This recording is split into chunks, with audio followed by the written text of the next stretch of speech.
James, how are you doing, buddy? Good, my friend. How are you? Good, man. Doing well. Just plugging away here. Hump day. Doing what I do best, coaching people, helping make millionaires. That's for sure. I love it, man. I love it. Yeah, I was trying to go live, but and invite you on, but miss you on my end. So I appreciate you going live on your yeah, end. for sure. Let's get this thing going. Let's get the audience some value today. Absolutely. Well, I think I'm going to start off with this, and we touched on this a little bit the last live, but it's been a little while since we've done one of these together. And 2022 rates shot up and things slowed down a little bit for a lot of agents. Next, you had this whole buyer broker agreement, the whole change in commissions, supposedly how it's all going to work. And you coach and you speak with a lot of different agents throughout the nation. Yeah. What seeing is the biggest difference right now in 2024 between the agents that are really, really thriving and the agents that are just not, they're just struggling? What is the biggest difference that you're seeing right now? I think part of it is not buying into it. That's probably the biggest thing.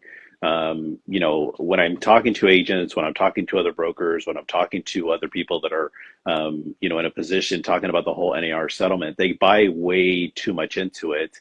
Number one, and number two, they just find themselves in a position where they're not prepared. Unfortunately, the majority of agents have gone after buyers. And one of the things, in order to be a highly successful realtor, not always, but the largest percentage of realtors are going to do listing heavier. So this gives us the opportunity to control a little bit better of the market, gives us the opportunity in some cases be able to double end more deals. And we all know that the listing agent almost always gets paid more than the buyer's agent.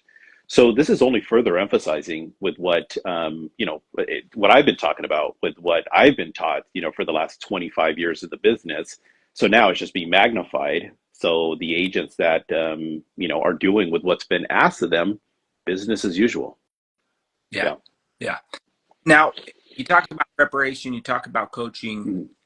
Talk about this if you don't mind. I've seen a lot of agents come and go through the years, just like you have. And it seems to me the agents that really do well and stick around for the long haul have a great routine. I know it's kind of cliche to say, you got to have a good morning routine and this and that. But if you don't mind, walk me through what a productive agent's day should look like. We know what most agents' days do look like, but what should it look like? I'll answer from two different perspectives. One is that I'm going to answer it from a very generic standpoint. That way the audience understands that you can look at your day from three different parts. And the first part is basically for getting business. And that is from the time you wake up all the way until about noon.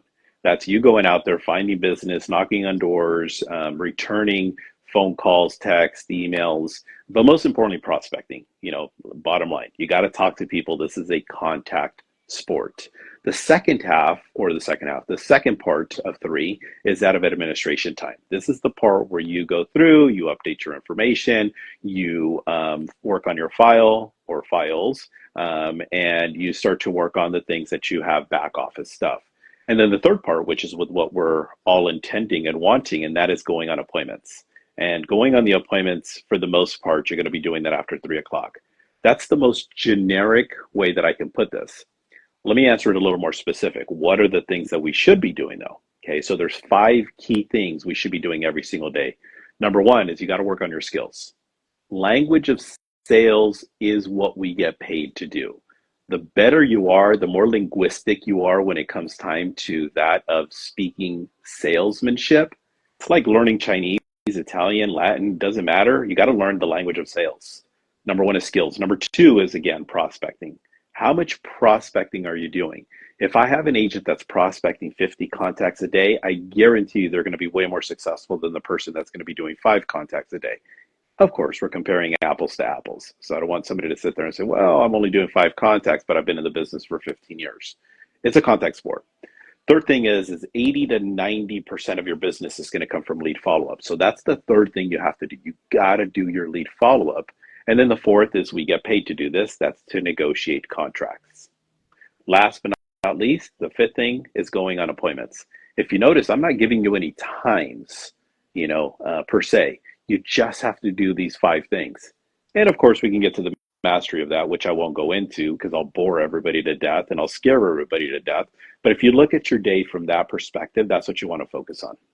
So I'm hearing contacts, I'm hearing working on files, and I'm hearing ultimately, you're going on appointments and closing deals. Now, to the agent that says, I hear what you're saying, Robert, but I don't know who I should talk to, or I've been talking to people, but no one seems to want to make a move right now. Your answer for that? Are they talking to the wrong people? Are there people that maybe they're missing they should talk to? What's your thoughts on that?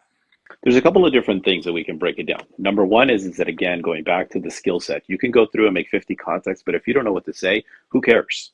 Okay. So you got to learn the language of sales. The next thing is that, yeah, it could be your audience. Who are you talking to? Are you talking to the right people? Are you going after the right sources? There are 63 different ways of generating business. Within that, there are challenges where sometimes agents will jump around. They'll go through and take this, work this source for a month, 2 or 3. It's not working. Let me move on to another source. And then they just do this carousel of just going through all of these different sources.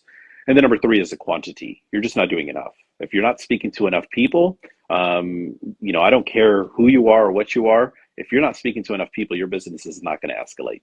You have to look at all 3 of those things, which is that, again, of your skills, who your audience is, who you're speaking with, and of course, how many people you're speaking with a day.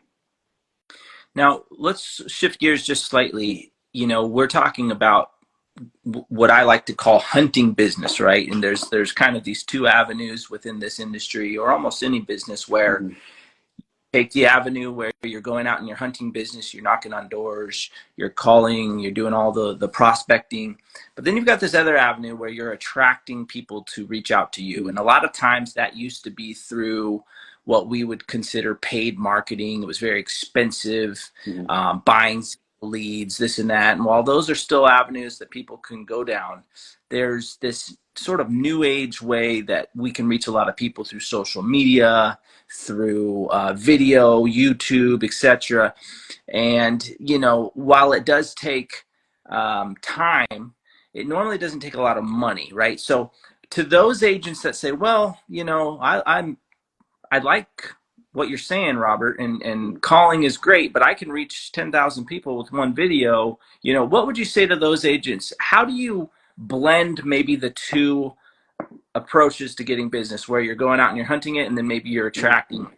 Is there a time where you say this amount of time towards videos, this amount of time towards prospecting, or is it different for every agent? Well, I mean, because this is something that especially being asked in 2024 versus being asked back in 2004. 2004, I'd say, like, get your butt on the phone, go knock on some doors. But we have to adjust with the times. Okay, so I want to make sure that everybody understands that there's different ways of going after business. One of 2 different ways. One is going out and finding the business, which is the prospecting, the cold calling, the calling expireds, FISBOs, knocking on doors. And then the second way, which is, I know not everybody likes the word passiveness, but that's waiting for business to come to you. Now, that's, again, social media, that's pay-per-clicks, that's waiting for the audience to come to you. You have to be able to have a blend of both. The challenge is, especially if it's a brand new agent that just got their license yesterday, it's going to take time. So if you're sitting there relying on just simply social media, it's going to take a little bit to build your audience. It's going to take a little bit to be able to be in a position, especially if you're spending money. How do I tell somebody who has not made any money in the last 6 months, hey, I need you to go get this pay-per-click kind of a thing? It doesn't really make sense. So in the meantime, while you're building that up in the background, you have to work on the more active side. You got to work on the knocking on the doors. You got to work on calling your friends, your family, expireds, FISBOs. But you got to work both of them, okay? Because in that, as you start to progress, the people that I coach, the millionaire agents that I've had the good fortune, not going to lie, they do both. And a large part of their business comes from, again, going out, knocking on doors, telephone prospecting, while they're building their audience via social media, via mailers, via emails, whatever it may be, while they're building their passive database. Now, let's say you are in the business a couple of years, you've got some money to spend. Is there one particular, or maybe a handful of things where you've found that, okay, what I've seen from talking to a lot of agents all throughout the nation, this one marketing, this one plug some money in and get a good return. Is there anything you've seen where you think, okay, I think this works better than anything else in regards to something you can pay for? Or do you think, the juice just isn't worth the squeeze all the way around? No, absolutely. I encourage actually all of my clients to make sure that they set some money aside for marketing purposes. But the very first place I want you to spend money, if and when you do spend money, as you set that money aside, is you're going to want to start with your personal database. Because your personal database, your friends, your family, your past clients, that's going to be your meat and potatoes of your business. That is where the largest part of your business should be coming from, at least initially while you're building your audience. Because as the Instagram, as we're on now, becomes X, becomes the Y, becomes the Z, because all of these platforms start to change. Anybody remember MySpace? Where are they now? Okay, so we have to make sure we find ourselves in a position where we're laying a foundation, and the foundation needs to always begin with our friends, our family, our past clients, because everything else is going to constantly be evolving. And we have to set that foundation with our personal database. Now, when you talk about spending money on your database, I love that first and foremost, because so many agents will go out and drop thousands of dollars on Zillow or Realtor.com or any of these places, and then they won't give a $10 Starbucks card to last closing, and just doesn't. So I love that you're bringing that up. But what would you suggest maybe as an idea or two for someone that says, okay, I'm hearing you, Robert, you want me to spend money on my database, but what should I do? Well, the first thing you can probably do is just start off with basic things. Everybody has one of these. How about birthdays? Just very simple. Everybody likes to feel special. Is that going to bring you a listing 10 or 50? No, it's not. But what it is, it's a touch. Okay, it's a nice touch. The other thing is when somebody refers you a person, why not send them a Starbucks card, $5, $10, whatever it may be. Hey, thank you so much. Even if they don't work out, they love the idea of getting something just simply because of the fact that they feel as if though they're helping. Then you can start to get into some more elevated things. Now you start getting into the place where you can do things like, having VIP parties, where you go out and invite your top 25 clients and you go all out and you do a steak dinner, you do the, just before New Year's kind of a thing, and you invite your top 10, 20, 25 clients, and you're, spending $10,000 on steak dinners to the mayor, to the PTA president, to the soccer AYSO president, the influencers, these people. So you can go from anything from as simple as sending a birthday card to having events, to having, VIP type stuff. It's always great when you reinvest to the people that like, love, and want to support your business. I love that because, when I look back at my career, 11 years strong, we're selling a lot of properties, and you really think about it and you really go back and source your deals, especially the ones over the last 2-3 years. Once you've built up a business, most of them are, and should be, if you've been busy building your business correctly, are coming from your referral sources. And I love that you bring up the VIP stuff, because you're right. There are those that we know within the community, especially if we built a business for the last couple of years, that are the movers and shakers, the small, the people in the politics, or like you mentioned, not just the soccer coach, but hey, the head of the whole league, that knows everything. So I love that. I love that advice, and I think that's great advice for agents. We got a few more minutes here, Robert. Is there anything else you think we should touch on, while we're here, as far as, you brought up something that was very important, and that is, regardless of where you're getting your leads, you need to be able to convert and handle objections and speak the language of sales. Right. Would you suggest, or what would you suggest for agents that maybe say, I got a bunch of, let's say they're very good at Instagram, right? I've met a few agents like this where they get a lot of inbound leads, but they're just not closing them. Where should they start in their coaching journey? I'm just going to plug it in. I have a platform on Facebook that is known as Top Realtor Training. That's probably one of the best places I would encourage you to look at, because we actually talk about language of sales. We break down scripts Tuesday, Wednesday, Thursday, 7:30 a.m. till 8 a.m. Pacific Standard. And we spend 30 minutes and we break it down. And as I tell people, I don't care if you're not going to be calling a FSBO or going after a FSBO, but what it does is it expands your language of sales. Because there are going to be some times of like, oh, you know what? I don't go after FSBOs. They're just way too nasty. They're way too rude, right? But I do like knocking on doors, or I do like doing open houses. And then you go and knock on a door. Hi, my name is Robert. I'm a local realtor. And the reason I'm stopping by, blah, blah, blah, blah, blah, blah, blah. How about yourself, James? When are you planning on moving? Well, it's interesting that you say that because, yeah, we're thinking about selling our house here, ourselves here soon. Oh, really? Well, I'd love the opportunity of some help. It's okay. I've already sold a couple of houses on my own. So, but thanks for the info. If you have a buyer, maybe you'll bring them by. We'll be on the market probably in about a week or two. Now you don't have that part of your repertoire in terms of being able to go after the FSBOs. Yes. Or an You don't know how to open house. Yeah. Or whatever. It doesn't matter. You know, somebody that actually inquires on the Instagram post, or somebody that inquires off of your home bots, or somebody who inquires off of your whatever. You have to be able to have that conversation. Yeah, absolutely. Mm-hmm. You know, you're always going to get hit with these objections that, let's face it, you know, over the last 30 years, there's not a lot of new ones, right? You know, maybe you got this buyer broker thing now that maybe some agents weren't used to, but you're right. For the most part, when it comes to learning the art of real estate sales and learning that language, so to speak, Yep. you know, it's not like you have to handle 50 different objections, right? You know, there's really, wouldn't you say, just a handful that you tend to hear more than others? 100%. And this is one of the things that I coach people on, because there are so many different variations to objection handlers.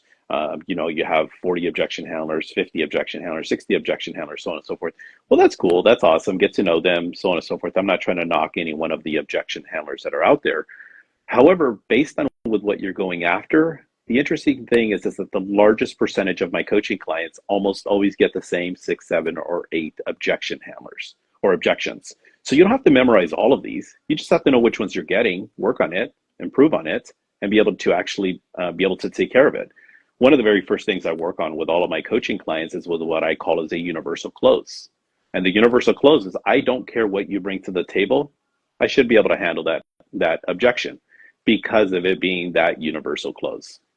You know, and I think mindset is one thing too we haven't really touched on here, but that's important because, Yeah. you know, we're talking about sales, and sometimes people think when it comes to sales, it gets a bad reputation, right? No one wants to be known as a salesperson because they feel like, oh, well, I'm talking someone into doing something that they don't really want to do. Yeah. But I think, wouldn't you say, and I'd love to hear what your thoughts are on this, your mindset really needs to change if that's your approach or your mindset when it comes to being a salesperson, because ultimately, you know, no one is just, you can't talk people into selling their home, right? And that's not our job, right? Our job is to help people ultimately to reach their destination, whether that's them wanting to purchase a home or them wanting to sell. You know, how do you coach people up on saying, hey, you need to go from thinking that sales is bad to actually all you're trying to do is help this person achieve the goal that they set forth to achieve. And expired listing is a great example, right? You know, you think, oh, well, I'm bothering them, I'm selling them, but ultimately these individuals wanted to sell their home, weren't able to do it, and they actually truly need some help. How do people maybe switch that mindset? Plain and simple, the most successful, most wealthy people in the world, the largest percentage of them are salespeople. That's what we are. Plain and simple. We basically help people in the purchasing and selling. Sure, you can call yourself a matchmaker, whatever cute that are out there, but we're salespeople, and you have to be able to adopt that and be able to take pride in regards to you being a salesperson. But what's going to separate you from the competition is your professionalism. That's the one thing that people can never say about me.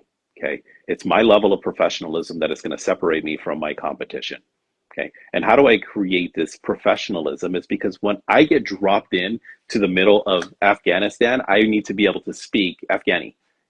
When I get dropped in into the middle of a sales transaction, I don't care if it's a TV, it's a car, it's a Ginsu knives, or it's somebody's house. I need to be able to speak the language of sales. So being in a position where you can have the opportunity to, number one, embrace that you are a salesperson, and number two, to be able to speak the language of sales, it gives you the opportunity to have more opportunities, more business, more of everything. Absolutely. And when you are talking to these for sale by owners, when you are talking to these expired listings, or even just the person that maybe bought their home 30 years ago, lived in it this whole time and doesn't know where to even start. Yep. Ultimately, we as agents are helping them achieve their goal, which is to sell the property. Again, you're not ever going to knock on someone's door and just convince them to sell through your magic sales talk, right? I mean, Yep. if someone wants to sell, they will sell their home. Now it's a matter of, are they going to sell it with you, the professional, the person who invests their time and effort into becoming the best real estate agent that you can be, or are they going to maybe stumble into their cousin that just got their license, that might not, that could cost them thousands, tens of thousands of dollars by just working with the wrong person. So I think for most agents out there, getting the mindset shift, to where I'm here to help these people, I think will also help a lot of agents when approaching, for sale by owners or expireds, and not just thinking, oh, I'm just bugging these people. No, you're actually coming to solve a problem that they have. So, if I know that was a big one for me, where I had to really switch my mindset, because I got into this rut of thinking, back years and years ago, that I'm calling these people, I'm bugging them. And I don't, maybe it was through the MFO system, maybe it was somewhere along the line. I realized, no, I'm actually here to help, and I think it really helps, and it comes through right through your. It's all subject to the message that you're actually giving. Because if you're just going through, James, hey, it's Robert, just wanted to check in with you. Hey, who do you know is looking to buy, sell, or even invest? I'm not putting it down. But if you're doing that time after time after time after time, it gives you this icky feeling. Instead of with what I do with my coaching clients, is you got to create value. James, hey, it's Robert, your realtor. Hey, I wanted to borrow you for a few minutes. You mind if I give you some updates as to what's going on with real estate? Hey, have you heard about the interest rates? Believe it or not, we're actually approaching the fives now. And my question to you, James, is who do you know of that needs to know this information, that is looking to buy, sell, or invest? Nobody? Hey, don't worry about it. I'm always here for you. If you come across somebody, I'm here for you, okay? Awesome. Thanks so much. I'll talk to you soon, buddy. When you come up with when you come up with the opportunity to be able to have conversation, be able to bring value, well, you might not know somebody right then and there, but then all of a sudden 2 days later, you're going and having drinks with some friends, and then your friend's like, hey man, I'm going through this like really ugly, nasty divorce, or we just found out we're pregnant, and we got to get out of this 1 bedroom apartment, or whatever that thing is. Hey, my buddy Robert actually was just telling me about the interest rates. You should consider having a conversation with them, in regards to that. So it gives you that opportunity. Let me go back just very quickly to with what you were mentioning before. As strong as I am, as skilled as I am, as skilled as we can be, there is nothing I can do and or say that is going to convince somebody to buy or sell today. They're not going to wake up. It's not like buying a t-shirt. I can't sit here and just simply say, hey, James, why don't we sell your house today? Yeah, let's do it. Doesn't work that way. But there is the thought in the back of your mind. There is the, hey, I've always wanted the extra bedroom. I've wanted the extra square footage. I want the whatever. The people that are going to do it, they have a time. They have something in mind. We're going to do it in 2025. We're going to do it in 2026. My goal is to end up in San Diego sometime in the next 18 months. And in that, I know that. Okay, I'm not in San Diego now, but I know that. And if I have the right opportunity, the right situation, we can be strong enough to where we can take that person that has just simply that thought in the back of their mind that will be a September 2026 listing. But if we actually go through, do our job, and actually educate them the way we can expedite it.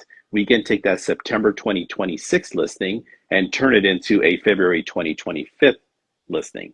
So we've now shortened that time frame by 15, 16 months just by being able to provide the value, educate, and knowing the language of sales so that we can actually capture that. And now we're not competing with all of the people that are on the shopping carts or the bus bench ads.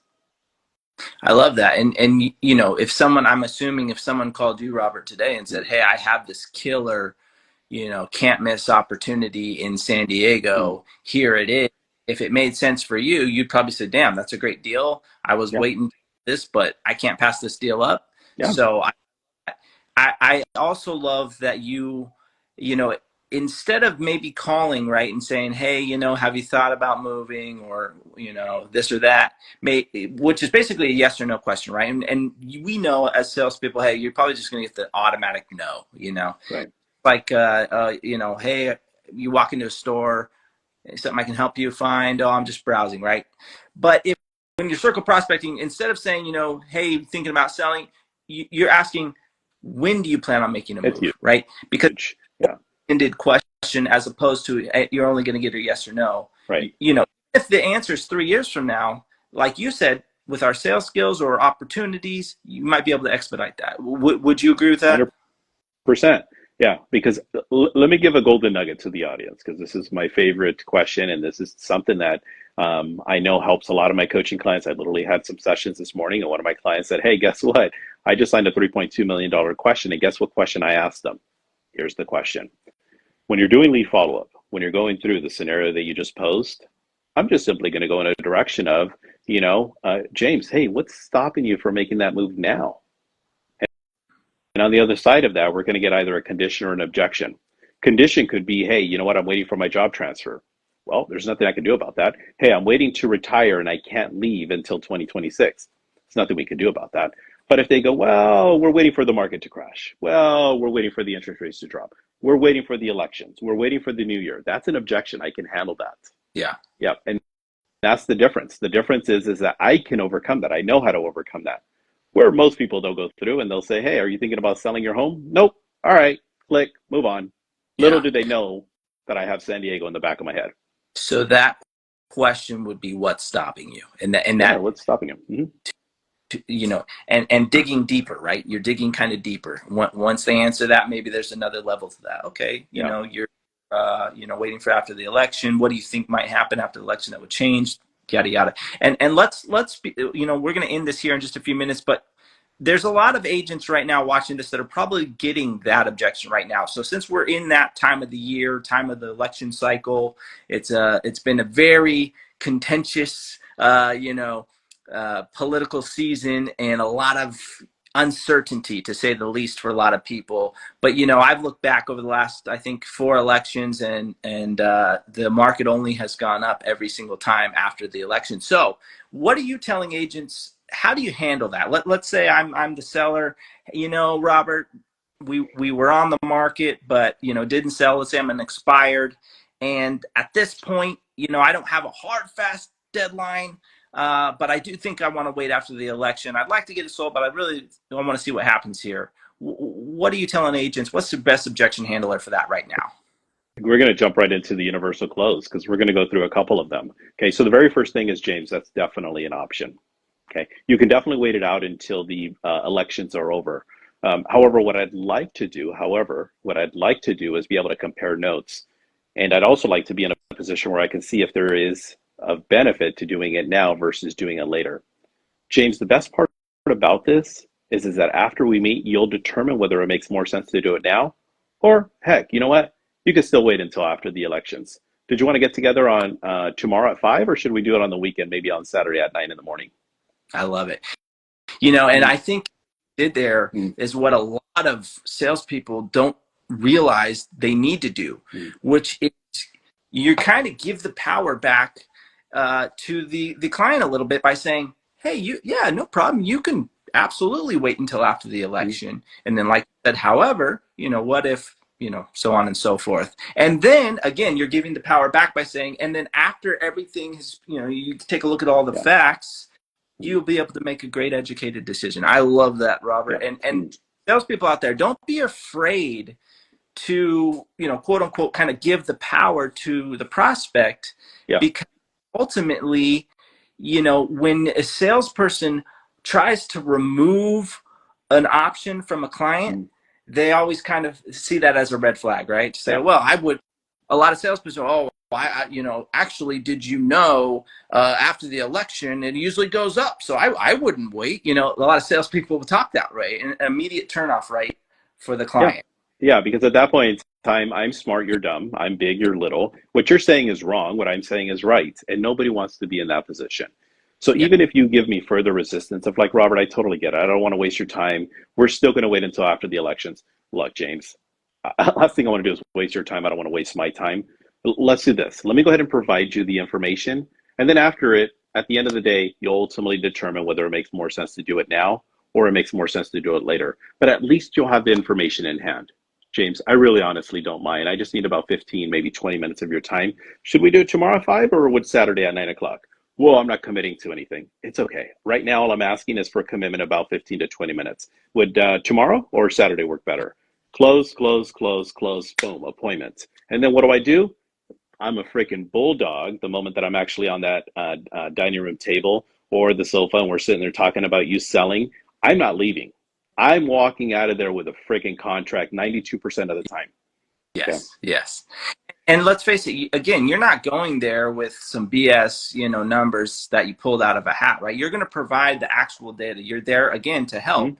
But yeah, you're going to definitely go for the close. And that's what. And we can spin it in any direction. It doesn't matter whether the interest rate is 9% or the interest rate is 2%. The interest rate is 9%. James, here's the benefit of doing it now. The benefit of doing it now is you have no competition. Okay, you have no competition. And here's the best part about it is that when the interest rates do get back down to 2%, guess what you get to do then?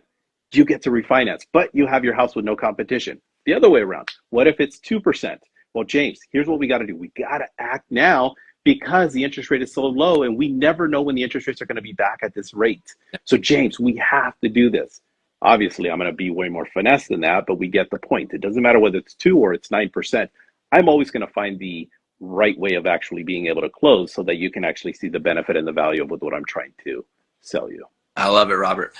This call here for all the agents that tuned in and will watch it after the replay is gold.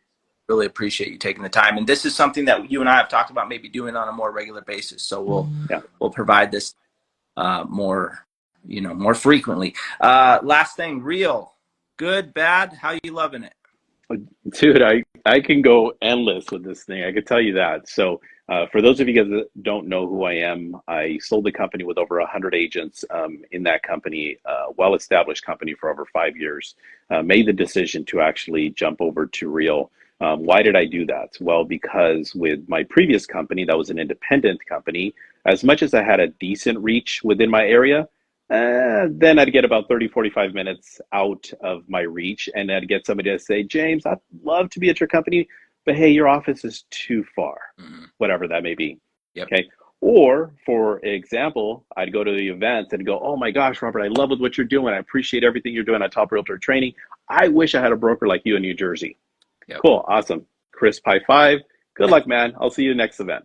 Okay. But now I have a reach that is limitless. I can go wherever I want. I can bring whoever I want in and be able to create almost the exact same thing. But now I have no boundaries, at least geographically. So I love it. The people that have joined the organization with us, it's awesome. It's way different when you can call somebody and be able to do. I mean, look what we're doing. If it wasn't for Real, we wouldn't be, for the most part, be doing this, because this is a benefit for the entire audience. This is a benefit for you. This is a benefit for me. And it gives us the opportunity to collaborate, which is almost unheard of in the real estate industry. Yes, 100%. And for everyone watching, go make sure you message Robert so he can send you the link to the Facebook group. And do this a lot more often, Robert. I always appreciate your time. I know you're a busy guy. Yeah, for sure. So we'll do this at least once a month, and we'll let the audience continue to grow. And I appreciate the opportunity. So let's just keep at it. Absolutely, brother. You have a powerful day, and we'll talk soon. All righty, sir. I'll see you soon.